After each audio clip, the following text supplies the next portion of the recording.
Before we begin, I'd just like to say thank you to my friends at Hair Saloon for supporting this podcast and for providing space at their corporate offices to record it. Hair Saloon's mission has as much to do with the restoration of men as it does with the business of haircutting. They try to make a difference in the lives of the thousands of men who come through their doors each week. Hair Saloon is based in St. Louis, Missouri, and if you've ever been interested in running your own business and want to work with great people, I would highly recommend you check out the Hair Saloon franchise opportunity. Go to hairsaloonfranchise.com to find out more information. That's hairsaloonfranchise.com. Also, a quick reminder to subscribe to this podcast if you haven't already, and to please take 2 minutes to give us your review. And if you have a question or comment you'd like to share with our listeners, go to Suzanne at thesuzannevenkershow.com.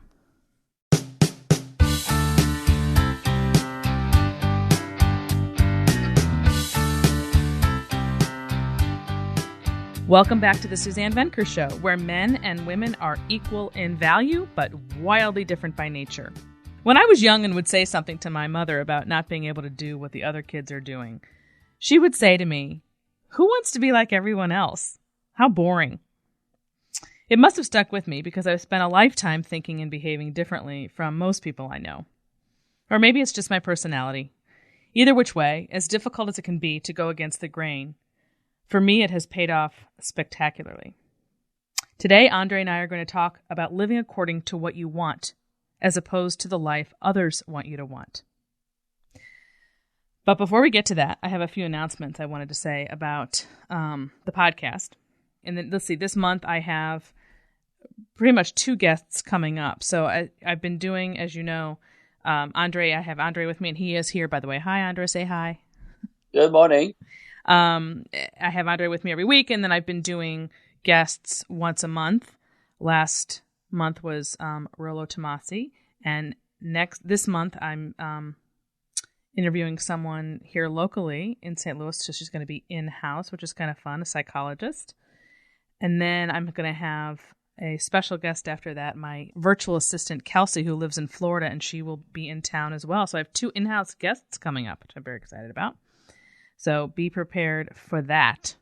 Okay, I'm going to start by reading a few emails. The first one is from Jessie, and she writes, "I've been listening to your podcast, but I have a question that I don't think has been addressed.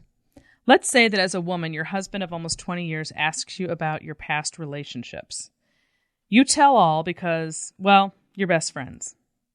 This backfires, and it seems to really bother him. He questions you further, and for a while the marriage becomes tense and uncomfortable. After a year or so, things settle down and the relationship is back to normal, but he still takes jabs at you here and there, making small comments about your past, seemingly in a joking manner. Keep in mind the things that happened in the past were before we met and very shortly after we met, over 20 years ago. Is this stuff still bothering him, or is he just joking around? It bothers me very much that he takes jabs, and I do my best to ignore it. I don't think he knows how much it bothers me. Should I tell him how I feel?" So I'll just give my 2 cents on this, and I'm going to turn it over to Andre, since Andre, you're the man in this partnership here, and you might have a different take on this. But Okay. I haven't been in this situation, but if you have, I guess, sort of a, I don't know, colorful past, let's call it that, before you get married. I don't know what your thoughts are about sharing it. I'm a truth girl. I tell the truth all the time. I imagine that would be difficult, and I've heard men talk about, not really wanting to hone in on the woman or marry the woman who's quote unquote been around the block or whatever you want to say. So I suspect that those jabs are his way of saying that. But I don't know. What do you think, Andre? I will say to you, absolutely. Absolutely, absolutely, absolutely. Now, it's not really fair, because to me, a jab is a cheap shot. You know what I mean? Like, why are you jabbing at each other? This is your wife. But I understand, this is something, I don't know if you heard me say this line, men marry virtue, not vaginas. Have you ever heard me say this? Yes, right? and I like that. Now, this is factual, right? Men don't marry the women they have sex with, necessarily. They don't marry the woman who gives them the best sex. That's not it at all, right? It's again, ancestral, development. Like, men marry the women they can trust to be virtuous. And the fact that, he could trust that the kids that he's raising, he's paying for, are actually his, not somebody else's. By the way, this apparently 3% of men in America. These are loose numbers because nobody will fess up to it very well. That are raising kids, paying for kids that are not the product of an affair that they didn't know anything about it. The biggest insult ever, right? Ever on the masculine. So, and I'm saying this so. The guy marries this woman that he perceives as virtuous. We all know that people have passed, right? But you don't want to hear it because if you consider men are typically more visual, like just her telling those stories, with or without details, or even the number of partners that she had, will paint a picture in his head and will change the way he sees her. Yeah. And I hate to say it, but it's like a caveman reflex, right? Like my lovely little petite flower is kind of a hoe. What? Wait, what? Right? Like what? Like so, his image of her is altered. And I would go so much farther to say that it's not even necessarily the having been not just the having been around thing, but I was married before, and I have gone out of my way over 22 years to rarely, if ever, talk about my first marriage. And any details about it, because I know that he doesn't want to hear that, visualize that, think about that. And as the years went on, I think I did at the beginning because I was still sort of coming out of it to some degree, because it takes years to really, get through or whatever.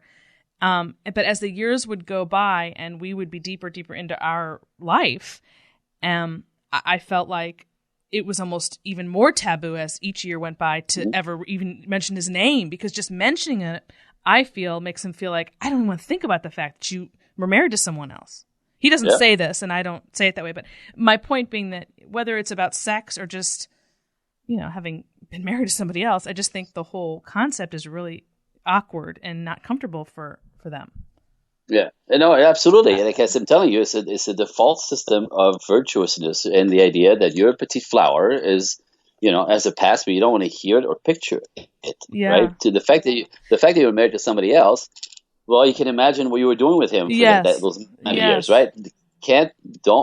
No, that picture is burned to his memory, and it's we understand we have a past. I don't want to hear about it, right? Don't ever mention how many lovers you've had, or like the last one you had was the greatest. Oh my gosh, never.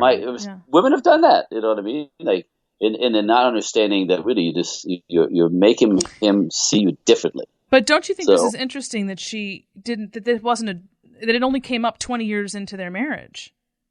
She said, let's say as a woman, your husband of almost 20 years asks you about your past relationships. There's nothing wrong with that. It's just that I'm surprised that wasn't covered 20 years ago. Well, it was probably, I promise you, he didn't want to know anything about it. And then 20 years later, he probably thought, like he could handle it, and he couldn't. I see. Because he's just a normal guy, right? He can't handle it. Now the picture's in his head. So, and as she said, it was damaging for a year. Like it really took him out for a year. Now, part I don't really agree with him. Like I said, now, it seems to have settled, or he gotten used to it, or managed to push memory out of his head, right? But the jabs are more like, he's resenting having that in his head now. He's resenting the fact that he didn't know about this, and it sort of changed his image of her. Now, so the jab I find really crappy, like passive aggressive. And if I was her, I'd say, look, I understand that maybe this sort of like changed your perception of me, but those jabs are just, can we talk about it, right? Like this is really not fair, and I'm still here, and if you can't handle it, then let's talk it out. But this is not fair, Agreed. And sort of definitely bring it forward and negotiate it, stopping the jabbing, or like then leave. I mean, just address it. I mean, I'm a big on. You just have to address everything. I mean, the idea of spending day after day. Sort of alluding to something, dodging and alluding, and like that's just so not me. Yeah. That's me. That's nasty, right? So, but I completely understand it. I wouldn't choose to do it that way, but I get it. So, you don't need to share any of this with the man who's chose you to be this woman in his life that he sees as his little angel. Period. You just don't do it. No, agreed. Okay, so hopefully that helps. That helps her. Okay. So moving on, this subject of living for yourself and thinking outside the box and not following the crowd and just being a very independent, critical thinker is a very, very, very important subject to me. And I just want to take a few minutes to explain the last pretty much 20 years of my life in being a countercultural writer, an author, and the things I've been through in being someone who writes things that are not the norm. Let's put it that way. Love it. Oh my God, it's been a long story, and I'll spare you the details. But I got this email from a gentleman named Tate the other day, and he wrote, "I just wanted to say thank you for what you do. I imagine since you constantly fight social norms and go against the grain of our sensitive culture that you get a lot of nasty and mean feedback. I can also imagine how difficult it may be to do what you do every day because of that. I'm sure you get some thank yous here and there, so I wanted to try to encourage you. As a young man in an extremely messed up society, I'm very thankful for you." Which was very nice. So I thought I would take a moment to just tell people in case they do wonder about that. Yes, I have gotten a tremendous amount of backlash over the years, although I have to say it happened more in the first part and hasn't happened so much in the second half of my career thus far, which is kind of interesting. And I often wonder if that is going hand in hand with the culture and how it may potentially be changing. Although I don't know. But I mean, even the very first time that I tried to get published, when I wrote my very first book, I went through 1,000 agents. I'm exaggerating a little bit, but a lot of agents, a lot of publishers before I could get my book into the right hands, just from the get-go. And it's gotten easier over the years, and it's changed hands a bunch since then. The publishing world has changed, but it is unquestionably difficult to be different from what you see everybody else around you doing. And of course, the younger you are, the more difficult this is. So I've raised my kids in a very countercultural way, and it's not been an easy road. They don't know any other way now, but when you're a teenager, it can be difficult. Essentially, what I wanted to focus on with this podcast is this concept of deconstructing an entire belief system, because I kind of think that that's ultimately what I'm asking people to do with my work, that it's just so big. And if you're ready to do that, it's very powerful and life-changing. But if you're not, you're going to buck against it until the cows come home. You're just going to think that's crazy or what have you. So let's just give you an example of a type of messages that we're talking about that need deconstructing. I came across this article the other day called 13 Rules I'll Teach My Daughter to Live By. It was at the website called herway.net. I'd never heard of that before, but if you want to look this up, everybody, herway.net, 13 Rules I'll Teach My Daughter to Live By. And I pulled out 3, actually some of them were fine, perfectly fine, but I pulled out 3 that absolutely were not fine, as to use as an example. Not because this is any kind of anomaly, but because this represents the norm of what young people in particular are being fed all the time in 1,000 different ways. Number 1, you don't need a man to be happy. 2, this is 13 rules I'll teach my daughter, so this is for women, obviously. The whole world is yours. Feel free to conquer it. Conquer. 3, most men are idiots, but you will find one who loves you like you deserve. Okay. Now, those 3 things stood out to me. They were blinding. In part because they're very different from the other ones. The others were actually kind of benign.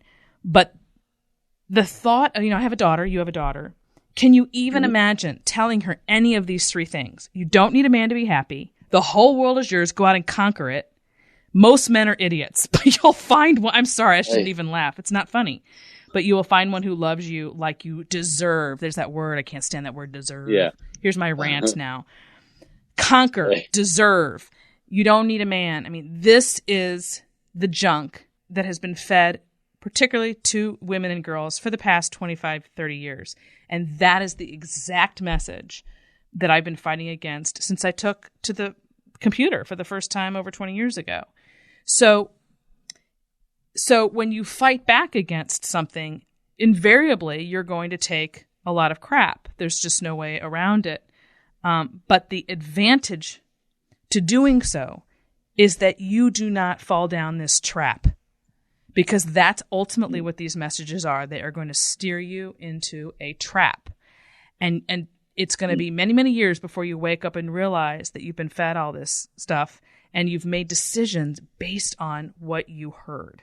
Unknowingly. It doesn't even, some of these messages are not so in your face and obvious. These were, but so that's an example. That article was just an example of the type of messages that need serious deconstructing in order for you to be able to think in a way that allows you to make good decisions and have a happy life. It's funny because, these are all, very masculine paradigms, right? And so if you go, you don't need a man, then you go be your own man in the world. Well, okay, that's fine. But if, somebody has to be the woman, if you want to do something else than work, make some dollars and achieve this sense of safety that women think money will give them.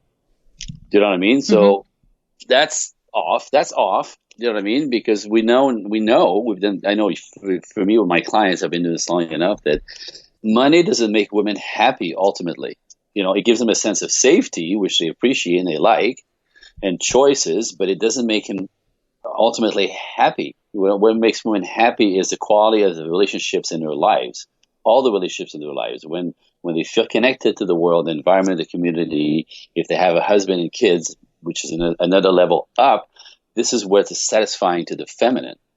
So when you go, you don't need no man, well, yeah, okay, but your happiness for most of them, I'm talking like 90% of them, ultimately suffer eventually with this. And these are all my clients. They have the resources, they have the money, they have the careers, but the rest of their lives, their personal lives, their connection to the world, their emotional connections are missing, and they're not happy. They're not more than not happy. They're miserable and like on antidepressants, alcoholics, fat from eating, trying to feel better. Like they lose it completely.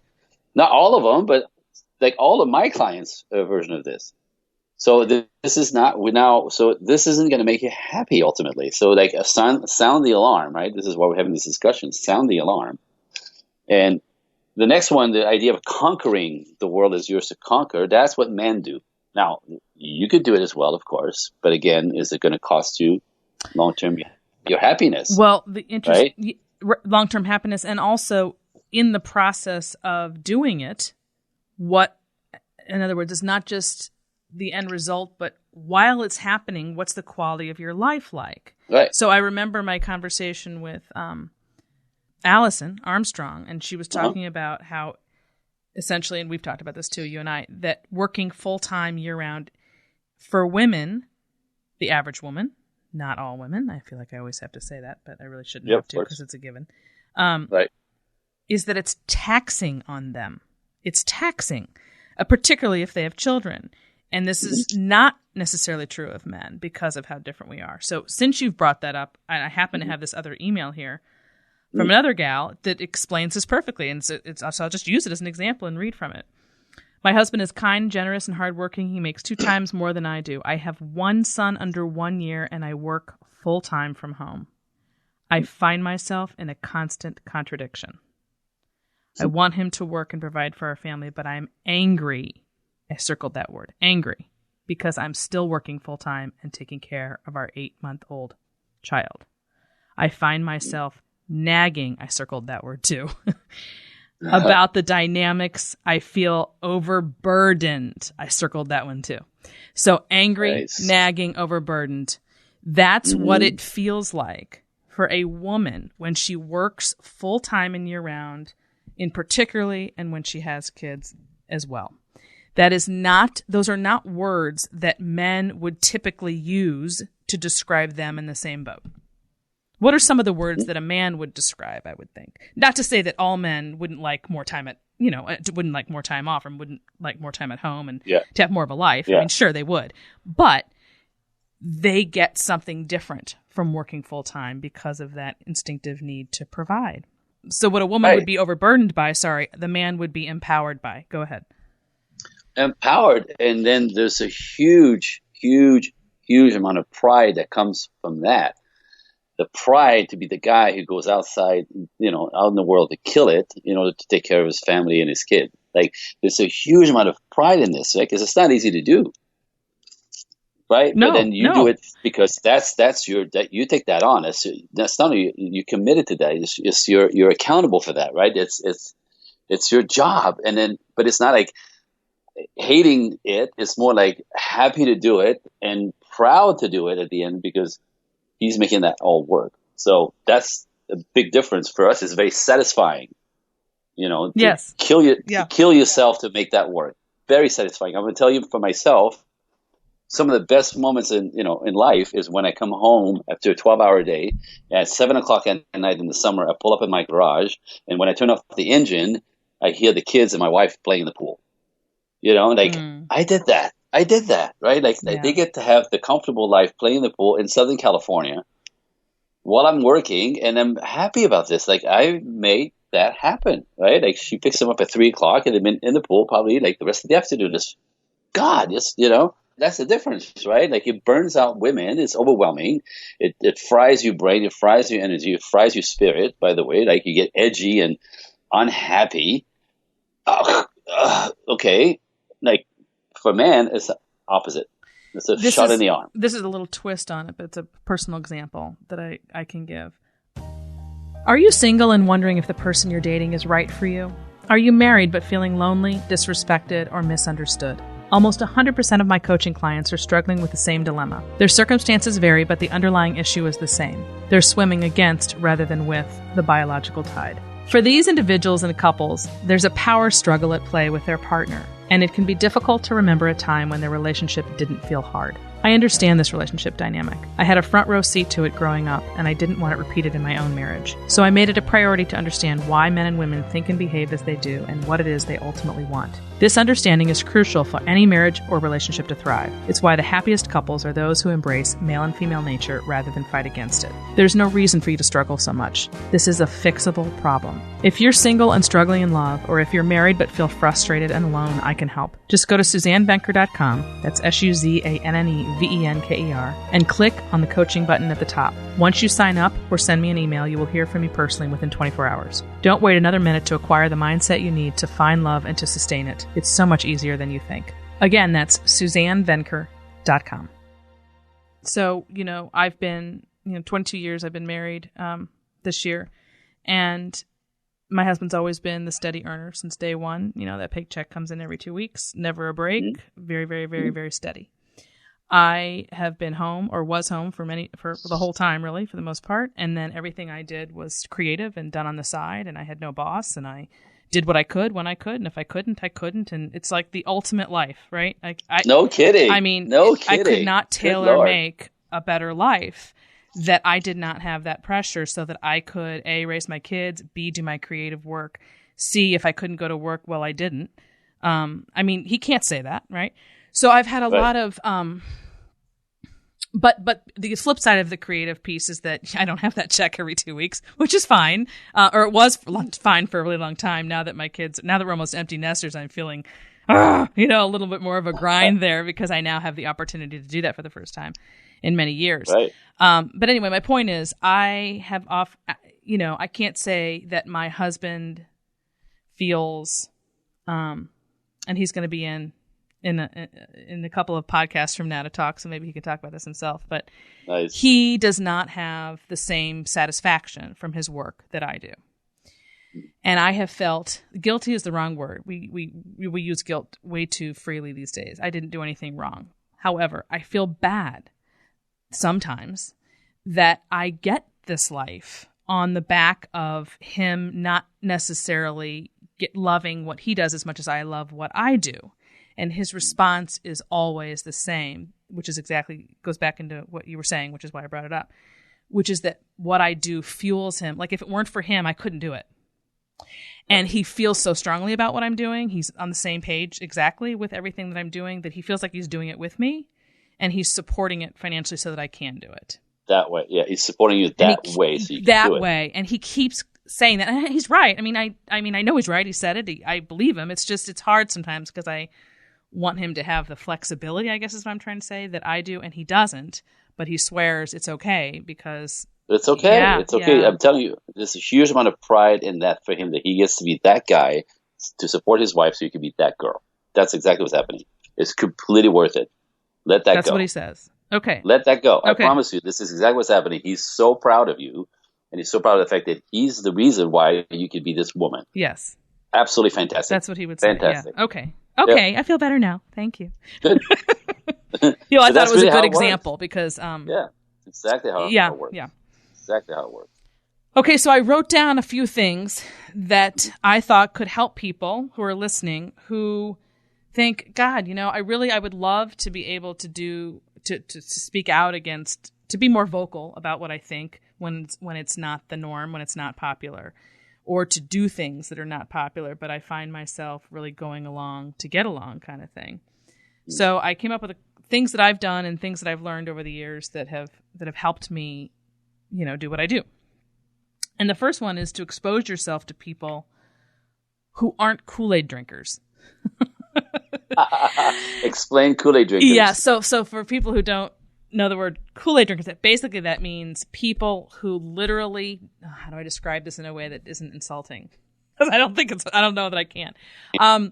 Where you literally do not read, do not think, do not take the time. It's not that you're not smart, but you don't take the time to do the homework or to think critically because you're too busy or whatever the case may be, and you believe what you hear when you walk through the room and you hear Channel 2 say it, and you walk into the other room and then you repeat it. So in other words, you're just believing what you hear without doing the homework. Right, you're not thinking it through. Precisely. And so you fall for the narrative. So people who have fallen for the feminist or the cultural narratives that come to us every day via the media, it's okay it's okay if you agree with them as long as you can back up what you're saying, right? But if you just repeat something and you have no idea whether or not it's accurate, you're going to end up looking really silly next to a person who's done their homework.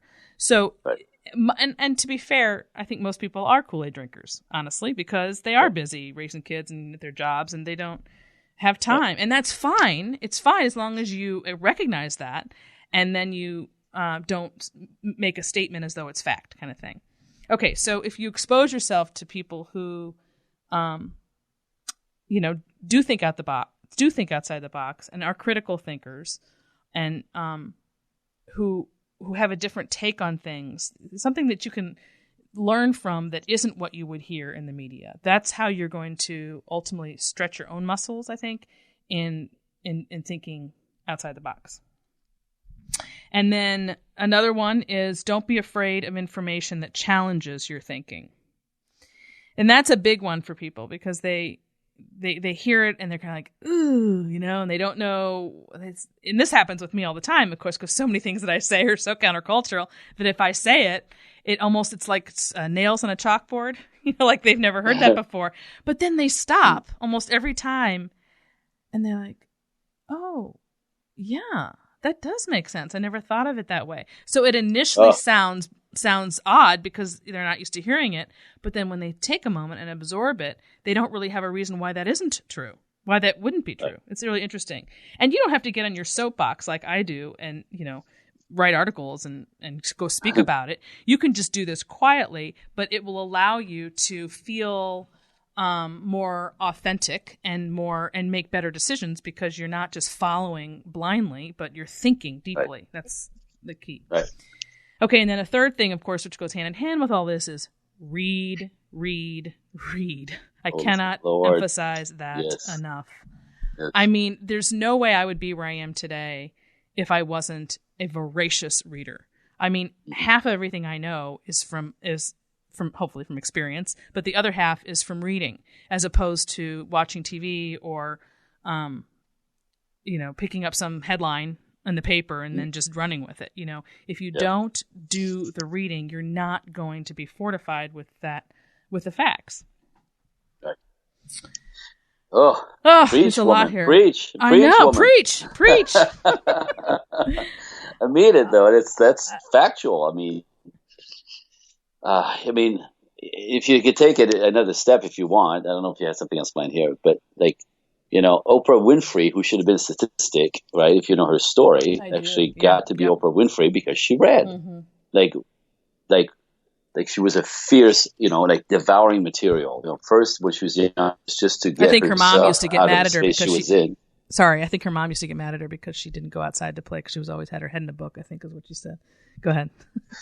There was so much wrong in her life when she was little, but that's how she developed her, got not only an opening of her mind to everything that's out there as opposed to her little ghetto life, because that's what she had. She should have been a statistic, right? But it opened her mind, opened her brain, and she started voraciously just reading and learning, and just that's how she literally came to be so worldly because she was reading, constantly and learn and open her imagination and possibilities. And you can tell her she can do anything because somehow that inspired all the layers of the human spirit by opening her mind up from reading. Yeah. And of course, if you compare that to somebody because my next thing I was going to say here is to watch non-traditional media or media that's nonpartisan or that offers opposing views. Neutral. If you do, the more you read things that are not the quick headline or whatever you're going to hear on Channel 4, at 6 o'clock, the more you realize that there's this whole other world out there that actually does think and operate completely differently from what you read in the headline or see on the news. And so it's this sort of, if you want to be exposed to seriously real and deep thought, then you have no choice but to take the time to read. And once you do that, you open up this whole world. I remember when we were young, you used to have, I don't know if you had this where you were in Canada, right? Growing up. Yep. We had 2 newspapers here in St. Louis. One was the Globe Democrat. That was the Democrat paper or whatever. And then we had the Post-Dispatch, which I think was more of the conservative Republican side. Now today, we only have the Post-Dispatch, and it's as lefty as they come. And the Globe Democrat has been long gone. But back in the day, there were 2 papers. And I don't know what happened back then with, maybe people just got one, whichever they, identified with. But ideally, you should get both, right? Right. And that's an example of continuously exposing your mind to more than just the Kool-Aid that you're fed from the media, because the media is all left, and we know that. And this, I'm not getting into politics specifically, at least I didn't mean to. It was just more about being fed a message, even if it's a statistic, and then going deeper, going beyond that headline and find out the facts on that so that you have the accurate information. Right. Yeah, and that way you actually get both sides of the coin, and you can make up your mind about what you think is, what resonates, what makes sense, or the facts, right? To me, right down to the facts, right? Anybody can tell stories, go investigate a little bit and then find out the facts. And all of a sudden you go, okay, interesting, right? Right. So it opens your mind to be able to discern, for yourself what you think is right or wrong, as opposed to drink the Kool-Aid. And so what happens is, what I have found in my experience in being the kind of writer that I am, where it's always countercultural, the idea of the reason why I called this podcast How to Deconstruct an Entire Belief System is because, in effect, over the years, that's what I've been asking people to do, and that's why I've gotten so much pushback. I basically get two groups of people. I get the people who are ready, who are absolutely ready for a new way of thinking and living because what they're doing isn't working, similar to you, Andre. And then the ones who aren't ready, and so they might think they're ready, and they start to come toward me, and then they go, that's too much, that's too much, that's too much. And it's because, in effect, that's what I'm asking them, is to completely deconstruct what they've been taught and come up with this other way of moving through the world. And that's a very tall order. And the only people who are going to be ready to do that, willing to do that, or able to do that, are people who are ready. And to be ready means you're at pretty much rock bottom, where you've tried on this other stuff for size and you've drunk the Kool-Aid, so to speak, and it's not working. And that's where Suzanne Venker comes in because, she's going to tell me something that the media doesn't that actually might work.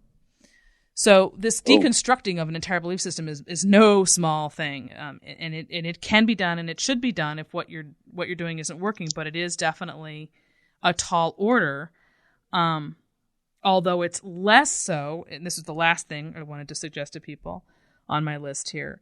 If I put it in the hands of parents, ultimately, that parents and even parents and grandparents have a huge role to play here during those first 18 years that they've got those kids at home, of modeling and teaching the next generation to question what they hear, to rejoice in thinking differently, and to explain that, in effect, even though it feels awkward now, when you're not awkward, I don't know, it feels uncomfortable to go against the crowd now, in the end, you're going to win. In the end, you're going to win because basically you're being fed lies essentially every day by the culture.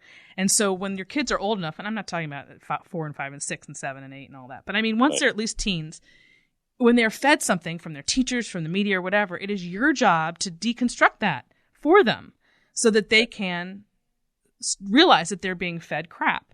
And so how are they going to build a life that works if you're not taking that time before they leave home to show them how to think differently, to deconstruct that belief system, that they're being fed. Because once they go, you're pretty much, I mean, you still have influence, of course, but I mean, I'm big on getting them while they're still in the house. Right. As much as, because then your job is kind of done and you have to just hope it works. And this is when they're most influenceable. And that's why it's kind of that. True. That's the window. The window. True. But for me, it's funny on my side here in California, everybody's, Democrat. Like I can't even say anything about the other side without people frowning at you. Yes. Because everyone assumed that everyone is, which is ridiculous, by the way. Because the ones that aren't just don't say anything. Is there an underground in LA? Oh God, yes, everywhere. I mean, there's nobody talks about it. Yeah. The same way when the election happened in 2016, yeah. We heard nothing from the Republicans. I felt it that nobody was talking much, but they were going to put that guy in place. But they weren't talking about it, right? Yeah. Everybody was, pushing the glass ceiling and all that stuff. Now we're getting political, but it was interesting for me. All we heard is the one side, and the people that won, the one that won was the people that weren't talking. So there's that going on here all the time. I see it. So what surprises to me in California, there's a lot of, everybody around me, my neighbors are much older, right? Older people. Yeah. And they all don't think that way, so there's no chance for their kids to be raised with another sort of, source. Mm-hmm. You know what I mean? Mm-hmm. They're driven into this, socialized, socialistic kind of thinking, free everything, let everyone in, free college, free everything. Right? They actually believe this is the right way to go and not seemingly not understanding the basis of business, money, economy. How that would work in real time. But that's what I mean. How does it work, right? There's no thinking. But I mean, if your parents don't really have that sense and they raise you to be like this, unlike you and I who kind of brought our kids up with a combination of both and look at it from this point of view and look at what that looked like and look what that would produce and look at it, you know what I mean? And sort of see the logic in that. I mean, so the parents that don't have it, will create exactly the same thing. So I hate to see I see the darkness in that here, is what I'm saying. It's just how it is. Everybody's on the one side only, and that's the righteous way to go. That's the moral stand. Yes. Regardless if it makes sense, it's affordable, if it's going to ruin the country, California is one of the worst states as far as conditions, from the taxes that we pay and the chaos that's going on, in the name of this thing. I know. Did you see that? It wasn't that long ago, maybe last month, where California families of all places actually live more conservatively than anywhere else in America. Where all the leftist politics are coming from, ironically, the ones who are married are living the most conservatively, family-wise, or something like that. Anyway. Right. Yeah. No, I know the data. It's true. Yeah, it's actually accurate. Yeah. So it's basically the rich people who want to appear to be woke and more and more superior, who vote for letting everything sort of go on for free. Meanwhile, they can't afford it, and they're they don't understand that the rest of us are paying for that. Yes. And so the people in power who don't suffer from their decisions are the one making decisions that will make everybody else and are like this state anyway really struggling in every way. Like the homeless, like trauma here, the homeless, like chaos you would not believe, but we can't afford to take care of them because we're paying for everything else. That makes no sense. Anyway, now we're going on. Anyway, the bottom line is, so in order to deconstruct a belief system, you really have to be ready. I mean, that's the number one thing. You have to be ready. You have to. The life you have isn't working, or whatever your beliefs are looking silly because it's just not adding up or something. Whatever the case may be, and then you're looking for an alternative way to live or alternative way to think, and that's going to require some effort, and really thinking about who you spend time with, how you get your information, how courageous you're willing to be in not needing to be liked. That's a big thing. Anyway, it's a big deal. It's not an easy thing, but it is so, I feel very strongly about it because it's something I've done my whole life, and I believe it worked out. My life worked out because of it. That's why I feel so strongly about it. Sure. And when I work with people who have bought hook, line, and sinker, an erroneous belief system, and now they're trying to pick up the pieces and switch gears, it's just 1,000 times harder. And it makes me so crazy that people sold them this crap to begin with. It's just terrible. I know. It's terrible, Anyway, so, Andre, we're not going to see you next week. Because I have a guest, so it'll be, hold on, right? It'll be 2 weeks before we hear from you again. Is that right? Mm-hmm. Yes, 2 weeks. So we will miss you. We will miss you. And enjoy your LA weather. And we'll check back with you in 2 weeks instead of 1. How's that? Beautiful. Beautiful. Awesome. Okay. Thank you for what you're doing. It's awesome. Thank you, Andre. Talk to you soon. Well, that wraps up another edition of the Suzanne Venker Show. Don't forget to tune in next week when I talk with marriage and family counselor Doris Wild-Helmering in studio about how to get control of your anger, why criticism is so destructive, the 7 principles of love, and more. And if you haven't done so already, don't forget. Okay. And if you haven't done so already, don't forget to subscribe to this podcast. And if you have a question or comment for me, go to Suzanne at thesuzannevenkershow.com. Thanks for listening, everyone. Have a great week.